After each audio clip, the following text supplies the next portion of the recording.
going to give myself a real name, so I'm not just my company's name.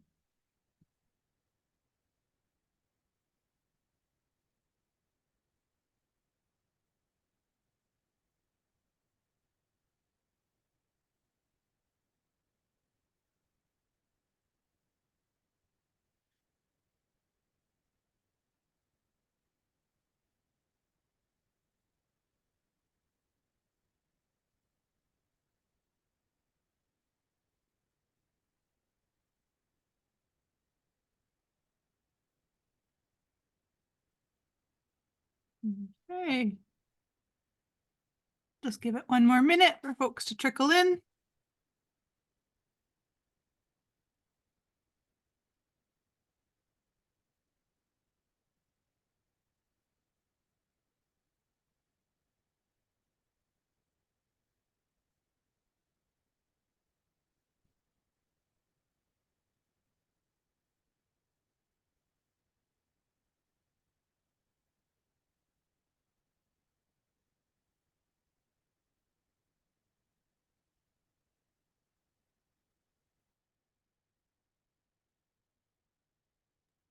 I always wish I had background music ready for moments like this. Every time. This is also me filling the I'd silence. serenade you. Stay still. Oh, you're welcome to. No, we want people to stay. I should like bring up my like gay Spotify playlist and just like put it near the mic.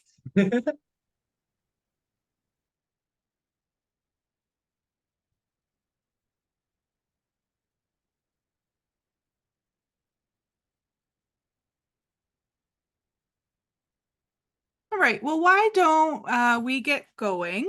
And if folks trickle in and join us when they join us, that's wonderful as well.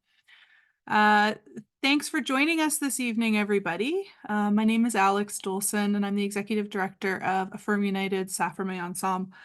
And we're here today, this evening, to talk about a pressing issue that's facing Canadians and that we are called to, as people of faith, to respond to.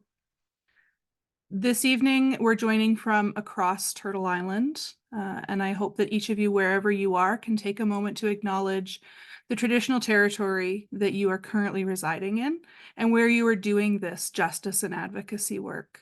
We need to remain rooted in these territories and grateful to the original caretakers who have been caring for these territories since time immemorial. It's my pleasure tonight to welcome Faye Johnstone to our community.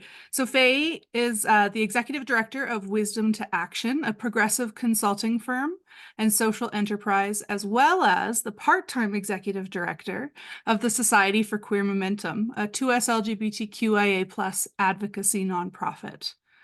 She is a prominent advocate of queer and trans rights and a recurring voice in Canadian news on 2S LGBTQIA+ issues. You may have seen her just yesterday on the news. She was Grand Marshal of the Ottawa Capital Pride Parade in 2023 and recipient of the Young 2S LGBTQIA+ Entrepreneur of the Year Award from Canada's 2S LGBTQIA+ Chamber of Commerce. She's also on a chocolate bar, which I think makes her uniquely qualified to walk us through this evening's content. So thank you, Faye. Welcome. Thanks so much, Alex. That was the best like reading of, I feel like very well and lovingly introduced. So thank you so much for that. Hello, everyone. It is an honor and a pleasure to be here with you today. Thank you for taking time out of what I know are undoubtedly busy lives to participate in this session. And I would agree with everything Alex said, that this is a critical issue and one that I know I feel a call to action around. Given that that this is that was not a train of thought. Thank you for taking the time to join today. I am excited for this conversation, and yeah, just want to emphasize that I'm honored you would take the time to join and participate. This is a session on how and why mobilizing faith-based advocacy for trans equality. And my hope today is to paint a bit of a picture around what we're seeing in Canada, the rise in anti-queer and anti-trans hate, often or in some contexts weaponizing or portraying or guising itself under a faith-based model. Not just that and much beyond that, but in response, my hope is for us all to raise our voices and continue on this journey towards a more free, equal, and socially just world for folks of all faiths, of all genders, of all races, all sexualities. And that's a lot of what I'm hoping we can dive into today. Before I go too far, I do want to recognize that I'm joining today from unceded, unsurrendered Algonquin Anishinaabe territory, commonly known as Ottawa, and that both the organizations I'm affiliated with are based in Chipoktopic-Magi, colonially known as Halifax, Nova Scotia. When I think about the realities of homophobia and transphobia on this land, I often trace their root back to the arrival of white folks and settlers such as myself. When settlers and Europeans came to these territories, we brought our own quite rigid, not particularly nice, pleasant, or flexible models of gender and sexual identity and gender and sexual control in its own way. And we impose those model structures alongside so much more on the Indigenous nations who have been caretakers of this land since time immemorial. And so in this era, I think we're in a particular socio-political moment where there's a lot of division being sown, where communities seeking justice are being pitted against each other and having all of this latent, homophobia and transphobia, but also like animosity towards particular faiths and all faiths at the same time, weaponized against us in a way that's quite concerning. And I think we can learn a lot by reflecting on where those systems and structures came from and connecting the dots to realities of colonialism. Because in doing so, we can recognize that injustice spans many communities.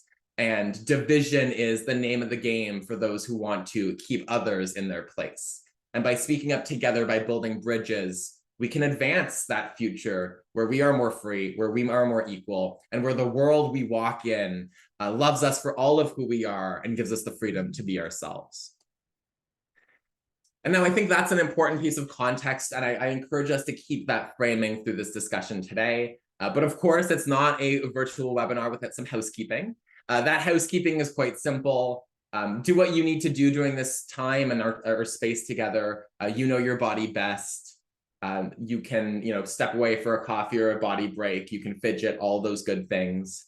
And also would encourage you to make use of the Q&A function so that we can have a bit of a conversation, and we'll work our best to finish a bit early before the hour mark so that we can hear what you have to say and what your thoughts are. Of course, inevitably, I also have to say, if you engage in blatant discriminatory, woo, cringe, you will be promptly removed from the space, but I'm not expecting that to be an issue here. And nonetheless, just need to make sure it is named. And I think that's all that I have to say in terms of housekeeping. To introduce myself a little bit more for those whom I haven't crossed paths with before, my name is Faye Johnstone. I use she and they pronouns. You can see a selection of photos of my fame and infamy on the screen right now. But in my day jobs, I am the executive director of the Society of Queer Momentum. We are a new, feisty queer and trans advocacy organization that was founded in May 2023. And our mandate is to accelerate social and gender justice for queer and trans people.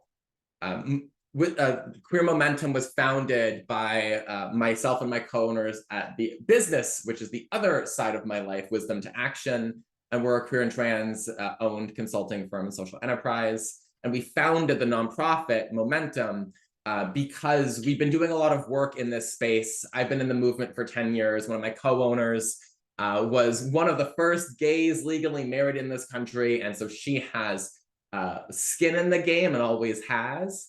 But we realized this moment needed us to scale, that we needed to build or rebuild or continue that movement work to meet the moment we're heading into right now, which is a moment of particular division, of particular animosity, and great worry amongst queer and trans folks that regression is the name of the game and right around the corner. And so side of queer momentum, advocacy, wisdom to action, doing the consulting business thing.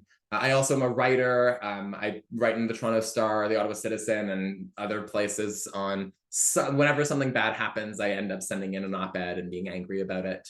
And my heart is just happy that a space like this exists.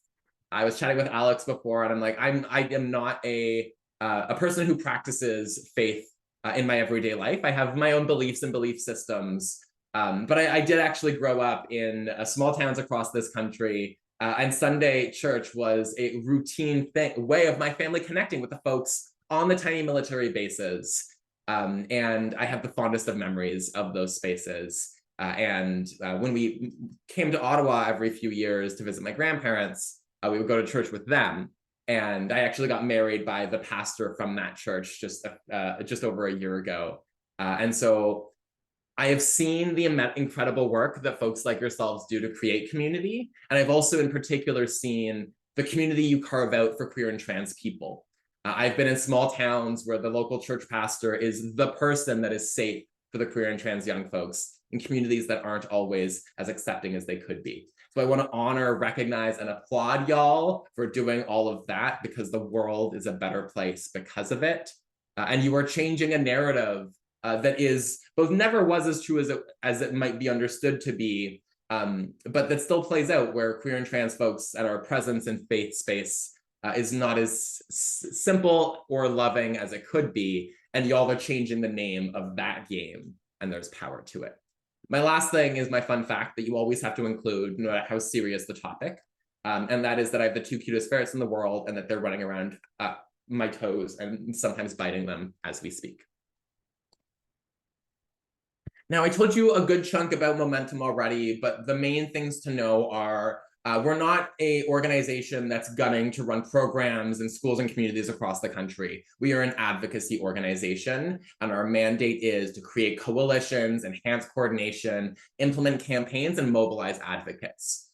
We have an incredible generation of queer and trans advocates, but we're also in a particular moment. It's been 20 years since queer and trans people have had our rights debated to the degree that they are now in the public space. And so our role is to bring the tools, the infrastructure, and the expertise to help us meet this moment head on and respond to the staggering attack on the dignity of queer people orchestrated by the social or the far right and homophobes and transphobes that have never wanted us to be equal in the ways that we are much closer to being. And so I live and breathe in queer and trans advocacy. When New Brunswick happened, the first province to roll back protections for trans and queer youth, we were there behind the scenes helping out to coordinate and respond. We were there in Saskatchewan, and my life for the past week and a half has been doing all that we can to respond in Alberta. I'm going to get into this more as we go through this session, but one of the things I like to make clear is that queer and trans advocates are desperately outgunned right now. We have more funding from governments than we did before. We have more services for queer and trans communities. That doesn't mean we're tooled up for the whole apparatus of the far right to pick a fight with us. And so we are mobilizing, we are building and scaling, but we're in a fight where they dwarf us in terms of experience, political insight, resources, and so much more. And so that's why we need to do what we've always done, which is use people power and a scrappy attitude to make that better future possible. And part of that on my end is using momentum to build momentum and channel that support to the local folks who are making those spaces, who are fighting this fight in a much more intimate, localized, and personal way. Now, I've dabbled around it, I've mentioned it, I've painted a picture already, but I do want to zero in on why we are having this conversation today. We are having this conversation because the world feels like it changed overnight for queer and trans people. We are witnessing a staggering rise in anti-queer and anti-trans hate. That looks like a 64% increase in hate-motivated police-reported violence targeting our communities. And we know that queer and trans folks, particularly Black, Indigenous, and racialized queer and trans people, are less likely to report experiences of hate and violence to the police. My heart broke as we saw protests in front of schools with signs equating gender and sexual diversity with pedophilia, grooming, or other heinous ideas or ideologies. It has been hard to watch as I see friends of mine, parents, young trans people, afraid to speak out in the public square because of the risk of reprisal, hate, and vitriol sent their way. We are seeing a politicization of queer and trans people's lives and acceptance. The introduction of anti-queer and trans policies in 3 provincial governments now, and we are seeing the normalization of a dangerous ideology. I'm not an expert on every nuance of gender-affirming healthcare, and I'm not a teacher, but when what happened in New Brunswick happened, the provincial child and youth advocate said that this could hurt kids. In Saskatchewan, a judge said their policies around trans youth could cause irreparable harm to vulnerable children. There's a lot of politics in this, and there's detail of the queer and trans movements and our proposals, but we are seeing what every institution expert and non-biased observer must recognize as an assault on the rights of queer and trans people to be themselves. And they're starting with our young folks. We are seeing misinformation and disinformation. If a trans person messes up, and we do indeed have the ability to do that, it's a headline in an ecosystem of hate and conspiracy. Whereas when straight folks and cis folks mess up, well, that's just another day in some contexts, because when we make mistakes, when we are not perfect, or when we're horrible, it represents a whole community. And that is not the way it is done when it comes to other people.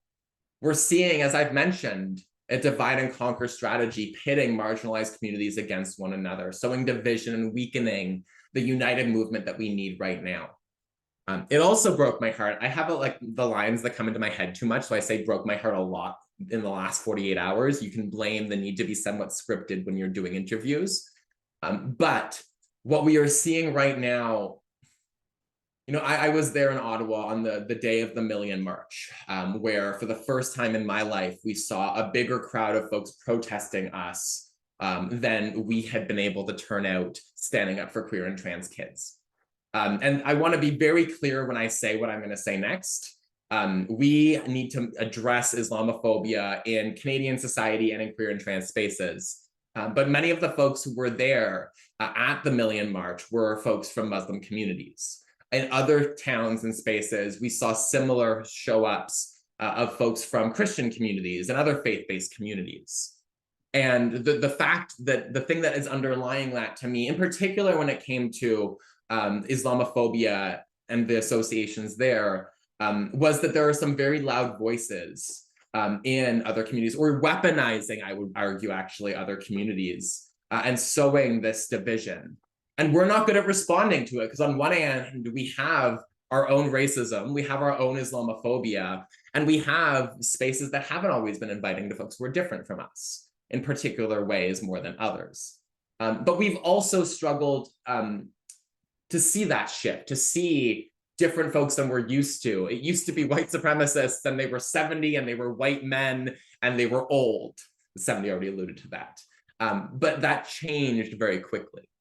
And so I guess what I'm trying to get to here is we are in a particular moment, and we need to adapt to that moment. And that's going to force us to work out some muscles we maybe haven't used in a little while. But what I really want to stress under that is that I don't think of queer and trans or anti-queer and trans hate as actually just about us. And I hope that you don't either. There is a broader strategy at play here, and it's one that actually threatens the rights and freedoms of so many in our communities. You know, the norm of governments overriding charter protected rights, where does that lead, and whose rights are going to be overridden next? A social environment where we're more polarized, where we're not able to even attempt to meet in the middle, what does that do to a healthy democracy? Governments making decisions not by evidence, not by what experts say, not even based off of the best interest of their residents or the children and youth in their schools. What does that say to the integrity of our institutions and our trust in government? And so there is a lot at stake here. And so we need to care both because queer and trans people should be safe, free, and equal, but also because so much more of the better future we are fighting for and the better country we have built is at stake in these moments. If we do not confront the rise in anti-queer and trans hate head on, progress will be at risk. And we'll see the re-entrenchment of all of those things that I often refer to as from the 50s that we don't need or want more of in Canada. We will see an era of distrust and division. And so I say all of this because we need 2S LGBTQI plus inclusive faith-based voices now more than ever. Because homophobes and transphobes do not have a monopoly on faith. Because I have seen the power of faith-based inclusion, of inclusion in faith spaces. I also feel like I've been very depressing up to this stage, and so I want to take a moment to put some hope and joy into your hearts. The reason that they're coming for us right now is because they have lost every battle for 20 plus years. The reason they are coming for us because they are scared that the next generation of young people are not going to be as full of shame and stigma as every generation before, as my generation was. And the way that we respond to this is not by being angry or depressed or sad, though those feelings are valid and I can relate. We respond with defiance. We respond by showing the joy and power of an inclusive future. We show the incredible contributions that our communities are making and what kind of a world we're building together. I am scared of what this moment has in store for us. I can feel the breathing room that we carved out for generations of queer people constricting. But oh my goodness, if I learned one thing from the trans gals who have been here before, it is that we are resilient and we will always win. And so we will win this time too. But how do we do that? That is the integral question. We have so much passion, but there's no one who's setting that strategy. And I don't claim that I am the right person to do so. But I do think we need to get down to some basics and establish some pillars. The first thing is keep doing what you're doing. Create those inclusive faith-based spaces. Bring a counter note to the folks who use faith to spread a message of shame and stigma.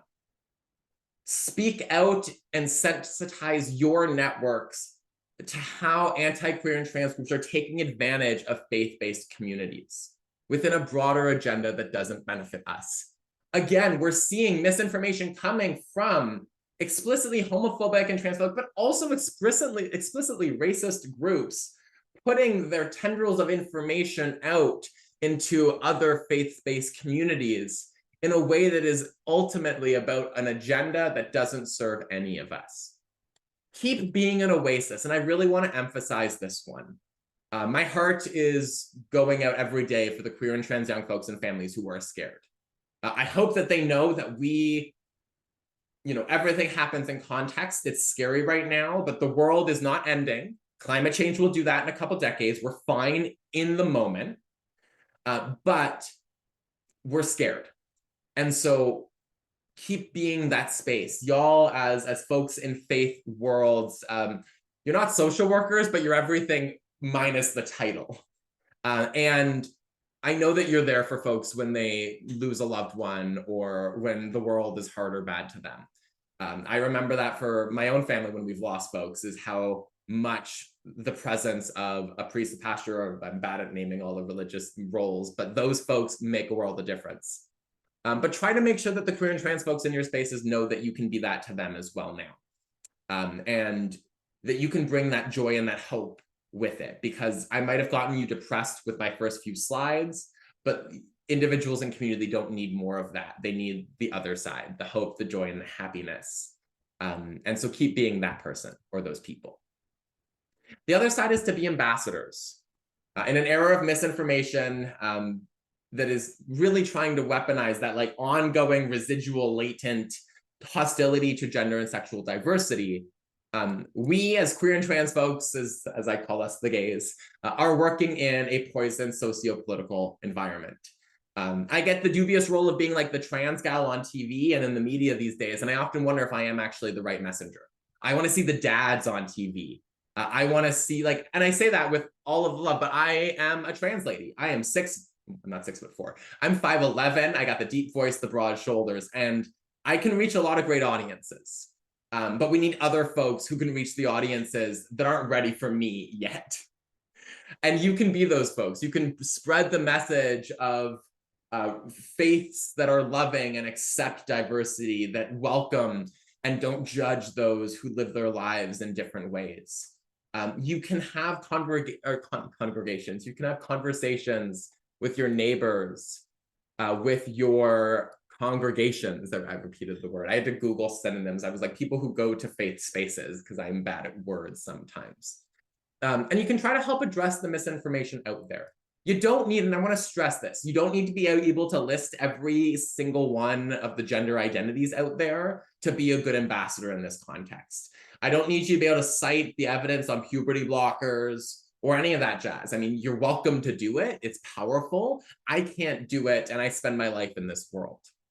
What I need and what I encourage is to meet folks where they're at in conversation, but to lead with your values and keep coming back to those. A world where we are free to be ourselves. A world where diversity is a source of strength, not a source of division. Lead with some of those pieces.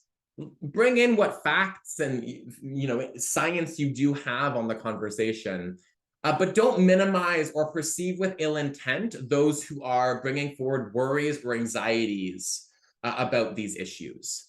I can entirely, again, I'm going to use the context of maybe like a Muslim mom who is new to this country, and she's worried about her kids, and then she's getting messaging and seeing in the news the stuff about parental rights, and maybe there's some, right, like I can see like they're worried about their children. I can't imagine the worry that somebody in that position would feel, where they have their values and their beliefs, and then they're seeing these allegations and insinuations about those gay people that tap into all of our fears and anxieties. And so in those moments, like, we need to remember those folks aren't homophobes and transphobes. I will go off at some folks on socials when they're being explicitly bad, but I wouldn't do that to an individual who I'm just in conversation with. It's systems and structures that made this world the way it is. It's not individuals. And we can be those ambassadors that help folks like validate the worries and anxieties without legitimizing them, and then talk about what we're actually up to. They say that we're indoctrinating children in schools. What is our response? Our response is we're teaching kids about different kinds of families. Our response is, well, actually, a lot of students get bullied at school because they're different. And that includes Muslim students, that includes Jewish students, gay students, the kid with the bad haircut, and so many others. And whether you're Muslim, gay, Christian, tall or short, you deserve the freedom to be yourself, and you deserve to be safe in your hallways. Come back to some of those pieces. I often joke that I need more folks in queer and trans advocacy that don't have gender studies degrees. And I say that as somebody who dabbled in gender studies a lot and has social work degrees. And so we're not like far off from that. But we actually get stuck in our heads. We use language that is academic. We imagine everyone's been in the same space as we are, and we're not as good as we used to be at having those everyday conversations. But many of y'all can likely do that better than I ever could, because I do live in a little bit of a gay bubble. I own a queer and trans business, and there's a lot of shift that comes with that. And so y'all can have these conversations with folks in an absolutely different kind of way. But I want to get you comfortable and confident in doing so, because we need ambassadors right now. We need ambassadors to counter the narratives they're putting on the table, with ones that are both better and also ones that aren't based off of animosity or fear, ones that are hopeful in nature. Okay, so what we've done, keep doing all the good things you're already up to. Be those ambassadors. And on the ambassadors note, my last piece is, poke us if there's things that you need. We're trying to develop good tools. We're not used to having the whole world obsessed with the care that some 16-year-old is getting when they're in Alberta. Like, we're not used to that. And we're not used to having folks who don't have an entry point into our world, at least, asking those questions. You know, when I've chatted with some conservative MPs lately, because I'm trying to build every bridge that I can, and my favorite and scariest moment in those conversations is when they ask a brilliant question I hadn't thought of. And I'm like deer in the headlights. And so we actually do need to build that muscle and try to hear what folks are communicating to us. We can't just respond by instinct or with like, that's bad because homophobia. We need to engage a little bit deeper than that. So 1, 2, now number 3. We need to organize, we need to advocate, we need to mobilize. Again, we're up against a machine of far-right organizing. When New Brunswick happened, there were 2 of us whose role is to do like the national stuff. There were 2 of us who were able to tap in and support in the New Brunswick context. And we were like setting up calls with all of the queer and trans folks in that space as much as we can. There was a lot of incredible work locally, but we are being outgunned and we are tired. And so we need to build a united people-powered movement in response. Again, we'll never have the resourcing they do, but we need everyone to be not like doing the same thing, but trying to head in the same direction with some ability to, you know, course correct as we go. We've been caught on our back foot and we don't have the infrastructure that we used to, and we don't have the resources we used to. But we can build coalitions that come together through calls like this one, where we help folks connect and tap into queer and trans advocacy in a bigger way. We can think about our message, because the message can't be that like parents are bad and parents' rights don't exist, because that's going to scare parents, and that's not an illegitimate reaction for a parent to have. It also can't be, we're not grooming your children. That's not going to convince you. Can't just say a thing and imagine that tomorrow they're going to agree with you. And so we need to learn how to talk about these things in a way that isn't in our own little silos, and in a way that resonates with the public and conveys understanding to the public as well. Because right now they're setting the terms of the conversation and they don't have to. This is not about parents' rights versus children's rights. This is about giving young folks the freedom to be themselves. And in the detail, it's recognizing that no government should make a kid, should pressure a child to come out to their family before they're ready, that is a personal decision that kid gets to make on their own terms. We can recognize that we need to be the folks extending an olive branch. Even though we're always the ones to do so, we're never framed as doing so. So we're perceived from the very beginning as radicals, or have that stuff that's going on with their genders and look a little bit interesting. And so we need those olive branch ambassadors. And I want more cis and hetero folks to be those ambassadors, because it's a little bit harder when it's personal in that really deep gut in the punch kind of way. And so how can you do that? You can amplify advocacy from 2S LGBTQI+ organizations and advocates. Keep an eye on what we're on what we're up to. I can't promise we're always going to be good at answering emails. I know personally that I'm not, and I have an assistant whose job is to help me with that, and I'm horrible at it. And we've got a million things going on, because it's just like nationally, it's like maybe 5 or 6 folks at most whose professional role is to do this. And I do a lot of it, and I only try to pretend that I act like we are a small team of people. And so join our newsletter and make a point of reading it. Look at some of the tools that we've got. You know, we've got a guide on effective messaging for gender inclusion in schools. And that helps us reject the frame from our opposition. So look at all of that, but also mobilize the folks in your networks. And I mean that on a like selfish way. We're building a newsletter and a mailing list so that when things get messier, I can press a button and have folks across this country ready to defend the freedom and dignity of queer and trans people. But also because every one of those people can be an ambassador in their own places and spaces. And there's magic to that. You can help us reach new audiences. Look at what the queer orgs are doing, look what's going on in the news, and take what they're saying and package it in a way that makes sense in your worlds. We will love you and never ever feel bad if you steal any of the things that we put into the world and repurpose them. But make a point of doing that. I see a lot of powerful statements on like the International Day Against Homophobia and Transphobia, and during like the gay month of June, and I love those. But the other piece is like helping communicate our message to the broader world outside of those moments. And right now, there are so many advocacy calls to action that there is always stuff that you can amplify. And so now is when I get a little bit like, how can you help us do exactly what we're doing? But I promise these are fun, feisty, and timely interventions. The first thing is that thing that I alluded to before, which is joining our mailing list and tapping in so you can hear what we're up to, and so that you can keep in touch on the pulse of rising hate and the queer and trans response. We're also putting out more tools in the near future, and some of those are going to look at how do we respond to the faith-based stuff and manipulation going on. I'm going to give you another like one-liner that I think is useful to help counter the division of the opposition. Because we're seeing like the Muslim versus queer thing that is not actually a versus, but a together. I often use the line of whether you're a gay kid, a trans kid, or a Muslim kid, you've all had teachers mispronounce your name, make assumptions about who you are, and classmates who bully you in the hallways. Whether you're queer, Muslim, or trans, you deserve to be safe at school. And so again, think about some of those things that help build that unity. That was entirely off track, but join our mailing list. This is the second piece, and this is a bit more of a time-sensitive one.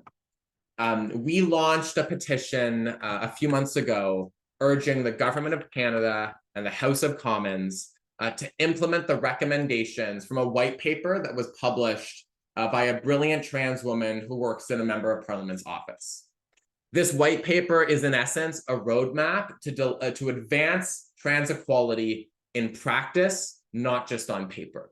In 2017, after decades of advocacy, we passed trans rights legislation in Canada.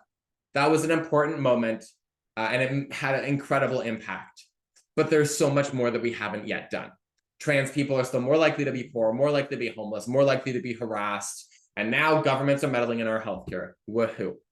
And so this is a petition that helps us not just oppose what the bad folks are doing, but continue pushing for that better, more free and equal future. It is a petition that has detailed recommendations across, or a white paper that has detailed recommendations across healthcare, refugee support, public safety, and so much more. You can sign the petition directly at www.transequalitynow.ca. The URL sometimes takes a hot second to load on your browsers, and so don't get angry at it. And then I'm also going to post a link to a bunch of visuals and copy. If you have networks, if you have local faith communities that you can disseminate this petition to, the link now in your chat has everything you need to do so. It has some copy that you can copy paste into social media statements so that you can massage as you'd like. And there's a link in there to some visuals that you can amplify. We launched this petition because the current government has done some good work on trans equality, but they have a lot more they could be doing. And we've heard that they want to do more, but they need to see that folks all across this country are speaking up and want to see that work done too. And so we've reached over 6,000 signatures so far in just 2 months, but the petition closes in mid-March. And we need your help to get that number to the 10K mark so that this government is a little bit more likely to actually take it seriously.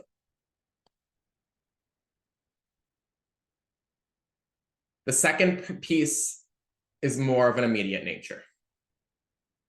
Alberta has introduced the most draconian anti-queer and anti-trans policies, or announced the most anti-queer and trans policies that we've seen in Canada in 20 years. These will undoubtedly face a charter challenge for violating charter protected rights, but there's a staggering precedent here. We're going to see trans kids shoved back in the closet. We're going to see some kids who aren't ready to come out, pressured to come out before they're comfortable doing so, because to not come out at home means they can't be themselves at school. In extreme situations, trans kids will no longer be housed with their families because those families were unwilling to support them.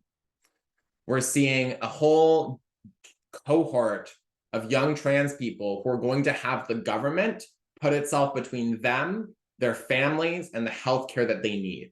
So that a whole bunch of kids, I mean, we're talking a few hundred in context, there's not that many trans people, but so that these kids are going to go down what is for them an inaccurate, incorrect, and harmful puberty.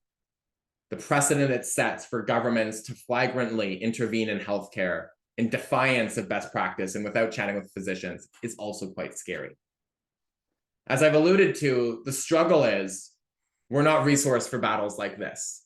In my dream world, we're ready to throw billboards up across Alberta as we would have been ready to do in New Brunswick. And we would have had the voices of a dad from rural Alberta and his 14-year-old trans kid who's on a hockey team talking about how they're worried and scared, and how this government that talks about freedom, that talks about small government and responsibility, is recklessly interfering the freedom and medical care and safety of this child. We aren't tapped up to do that. Nobody is. I keep waiting for the person who, like, I'm 28 years old and I've been in this space for a decade and I've been in this fight nationally for a while, and I punch well above my weight if I can be so bold. But I'm waiting for the pros to tap in. I'm waiting for somebody to take the reins who knows what they're doing and who's fought this fight more than I have and has the pals and the friends and the networks so that it doesn't feel so lonely, and so that it doesn't feel like our biggest limitation is always no one else is resourced to fight this fight. And so we are tapping in Alberta. I'm not going to let this precedent stand. I'm going to pull at every stop I have to fight it. But we lost in New Brunswick. Sorry to folks in New Brunswick. Like, that's a depressing, like, it's not a disservice to all of the good things we're still doing, but we did lose. We can reverse it and we will, but we lost. We lost in Saskatchewan. I'm scared that we're going to lose in the next federal election. Alberta has to be a line in the sand. It has to be the place where we say no, and where we respond from our hearts, our souls, and say we're not going backwards. And I don't expect y'all to solve that problem. It's a bigger problem than any of us can solve alone, but I want you to help us be part of the solution. That is amplifying, that is signing, that is sharing, that is tapping your billionaire friend, if you happen to have one, to help send some checks. But soon, since this all started, I've been on phone calls with so many folks in Alberta, chatting and helping coordinate. We're connecting them all together. We've already had a meeting with 70 queer and trans advocates from across the province. We are mobilizing, and I am chatting with everybody I can to help us scale. We're taking our cue from them, because I am in Ottawa, and there's something about Alberta and folks who are from outside of Alberta that I deeply respect. But we're helping the folks who are on the ground respond. And soon we'll be launching a letter writing campaign and some social ads, urging folks all across this country to send that premier a message and stand up for queer and trans people's freedom. And so keep an eye out for that. Sign our mailing list so you're one of the first in the know. And if there are any other ways that you can think about tapping in and advocating, please do so. I will make sure that my email is in the chat. Actually, I'm going to put my general inbox because you'll actually get a response from my colleague because I am bad at my inbox. But they will also put you in touch with me if and as desired. But if there's things that you have, ideas, suggestions, expertise, I am all ears, and we all need to be all ears in this moment. What I want you to remember as I begin to come to a close is that, as I said before, when I felt like I was being too depressing, we've already changed the world for queer and trans people. The queer rights movement has created a Canada and a world where less of us are forced into a box, regardless of what our gender or sexuality is. Straight people have more breathing room. Cisgender men and women have more freedom to be themselves. We have created a world where more young people have access to education about their bodies, about consent, about sexual health, and preventing sexual violence. We have created a world in 25 years where I can be a trans lady talking to an audience of faith-based folks, and you actually showed up, and I was able to be in this room with you. And there is so much power to that. I am running on rage, fury, and stubbornness, but I am also running on the stories I hear all across this country of a better future, and of, no, not even, the stories I hear of queer and trans people just living their lives and finding joy in themselves. The stories I hear of folks who are going to church and it was never a question or a problem that they as themselves be in that church. What to remember here is that this moment is scary, and this moment is going to demand a lot of us. I do want you to understand that. And that is also me saying, please give what you can, give your time as you can. But we're going to win this thing, because not only do they dabble and use hate and division, but we actually have a better argument. We have a more compelling case. We don't have to resort to demonizing the opposition to make that better tomorrow possible. We can do it by creating conversation. We can do it with the evidence and with the facts and with our values. And in that, we will win. And so do not be scared. Do not let them make you scared.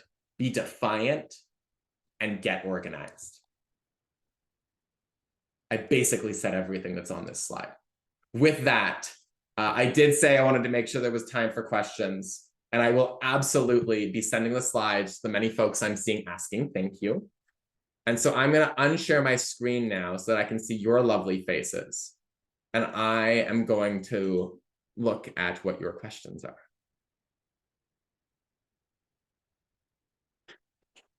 I see one from Aldika that is looking at sport. And what I would encourage you to do is there's two organizations that you might want to look at. The first is the Canadian Centre for Ethics in Sport. They have done some good evidence reviews looking at trans and gender diverse people and the assumption of a unfair advantage for the trans ladies who want to sport and for all trans people, and they debunk that. I'm not going to get a deep dive into why trans people are not at an unfair advantage, and also that Michael Phelps had more of one, and the rich kid who had a personal trainer did too. But they have some good resources, and Canadian Women in Sport actually has been doing a lot of good work in this space as well. It is one of the next frontiers that where I'm expecting to see more in Canada. It started with trans inclusion at school. In Alberta, it's now hopped into sport, but actually the dominant thing has been the gender healthcare side. So it's hopped into that space. So it is an area that I'm expecting us to have to get better at quite soon. I see an anonymous attendee asking about using more accurate and well-defined language than simply hate. You are right. I struggle with it, right? I think the public's understanding of the word hate is a very blunt term, but I also don't have the ability to say homophobia and transphobia every moment. And I don't think that resonates with the public in the same way. And a lot of this is motivated by hate to me. So there's the legislative stuff, there's the policy stuff. And a lot of that to me is just it's homophobia and transphobia. It is the perception of queer and transness with hostility, with animosity, and all those assumptions about us. On the hate side, though, on the other side, I look at my Instagram mentions or my social media mentions. I look at how far-right media talks about me, talks about my pals and my community. And that to me is hate. That is intentional, that is targeted, that is icky and messy. And when folks amplify certain terms in the world of disinformation, the groomer stuff, the pedophile stuff, it's hard for me not to perceive that as hateful in its root, because it does. But you are right and you're not wrong. I don't know. We need better language, and we also need a language that recognizes that many of the folks who are worried right now, who are maybe, reading the things that I would argue with or disagree with, they're not hateful. They're folks who are hearing different things and haven't heard our stories. That's one of the things that I find, heartbreaking and incredible about this, is that I think if we listened to the young folks directly impacted, all of this would have gone away already. If we actually had more trans people in the news, not the professionals whose job is to talk about trans things, but the gal who's got a farm and who drives your bus and all of that, this would go away, because so much of this is taking advantage of the public's lack of familiarity with trans people. Memes to reduce the fear of us and others would be helpful. I love that comment, and I love memes. I'm really bad at them, and my spouse sends me all of the good ones, and they're usually ones that I'm I have no exposure to until then, but memes are a good time, and they are powerful for us. You will get a copy of the PowerPoint. The sports names are the Canadian Centre for Ethics in Sport, CCES, and Canadian Women and Sport. And they both have put out quite brilliant public statements about Alberta banning trans women from accessing sport, which is what they did in practice. They all joke that they're going to create separate bathrooms for the trans people and separate prison or separate hospital wards. And then they're going to go and create separate sports teams. Y'all, we underfund women's sports, and no one's creating a gender neutral league for like the 10 trans people. We will be forced out of sport. Anyways, will there be an opportunity to meet other folks who are in this advocacy space? Is that something that you could help facilitate? Networking with one another would be powerful. Yes, that is a brilliant question, and one I always struggle with how to manage. So for example, I can't do the like 70 people in an email chain thing because like 7 of you are going to reply all, and then like, oh my goodness, if you thought I was better, like, so I think one of the things I'm trying to troubleshoot is how do we actually help build these connections and relationships? I know that a lot of my focus has been building that within the queer and trans movement, and that's not something we had, right? Like getting all the national orgs to chat with each other in rooms together, building those relationships so we knew each other's thing, and so that we would understand why people are reacting in certain ways. My job is to be a bit more feisty and a bit more attack doggy. I'm like a dog with a bone in the queer movement versus, you know, larger government funded organizations where they aren't able, for very legitimate reasons, to be quite as like aggressive as I can sometimes be. I'm not that aggressive. And I think I am still struggling around like, how do we bring the right folks together? Who are those right folks? And then how do we get information out? Because part of my thing is we don't need everyone in every meeting. We need an information triage so that when we create a tool or launch a campaign, y'all know and are able to amplify. When somebody else does it, I find out and am able to amplify. And so that we're able to work a little bit more smoothly together. And so very much a thing I am working on and that we are working on, but one that is actually a lot harder to do in practice than in theory. And part of it is like, we're not all coming at it from the same angle. Like my job, my life is the national response to rising hate. That means where I'm focused and what my strategy and head is around is going to be different from somebody who's working on a provincial or local level, or whose job is different than like my whole life is queer and trans advocacy. And so it's like, how do we do this in a good way? I'm still trying to answer that question, but I think it's a very good one. Y'all, I've said it. You are receiving a copy of this video, and you will receive the PowerPoint slides as well. And I think maybe I'll encourage Alex, like we can send out the direct links to the petition stuff as well. Okay, I think those are all of the questions. I want to name, if there are any other questions, now is your time to populate this Q&A thing with them. The question around how to use the visuals, you're welcome to use the visuals for the petition in any way. The first one, the ones that have the parliament in them, that's a good standalone, but you're welcome to use them in whatever combination you so desire. There is one question just from partway through the talk asking around resources for leadership and pastoral teams as they have important conversations around some of the doctrinal changes that are being requested or expected. Great question. Faye? No. You would probably know the answer to that one much better than I would. Yeah, so there are some resources that exist depending on the kind of resource that you're looking for. Like if you're thinking about like congregational workshops or experiences, that kind of thing. I'd recommend, if you haven't already looked at it, Affirm United's Open Hearts resource has some suggestions on specific learnings that folks can do. There's also some other resources on our website. And then Affirming Connections has a really extensive list of resources on their website as well.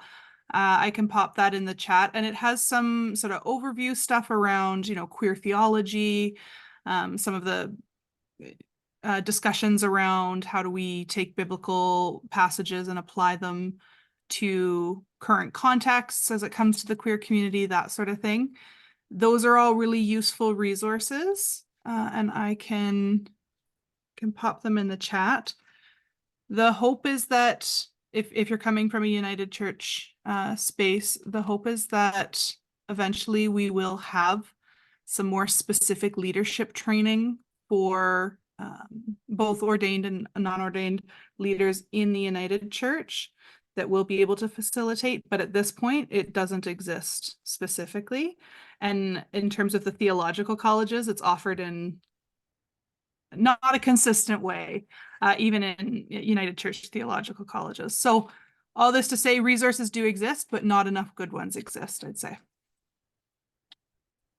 I would say like maybe my contribution would be just like we're learning, like the environment shifted very quickly, at least on the like the anti, like the rhetoric, the disinfo, like it changed everything fairly overnight. So I think I am aware of many organizations working to develop both more and, without shading any of our past work as a movement, better resources and ones that are ready for the public side of things. And so like, I think a lot of us feel like I have so many questions on like people need tools to address this info.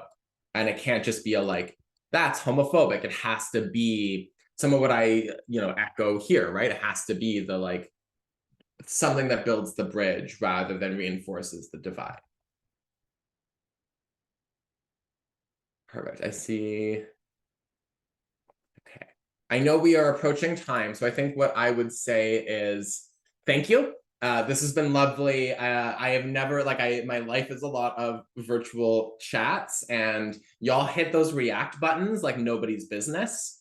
I hope that that y'all are doing incredible stuff, and I think nobody gets told that enough. I think that there's often, I think that you deserve to know that you are changing lives. And I can just imagine, like, you won't see it when you're that one person who helps that, 14-year-old non-binary kid feel cozy. That kid might go away and grow up, but maybe they hadn't been told that before. Maybe they hadn't felt seen, heard, welcomed.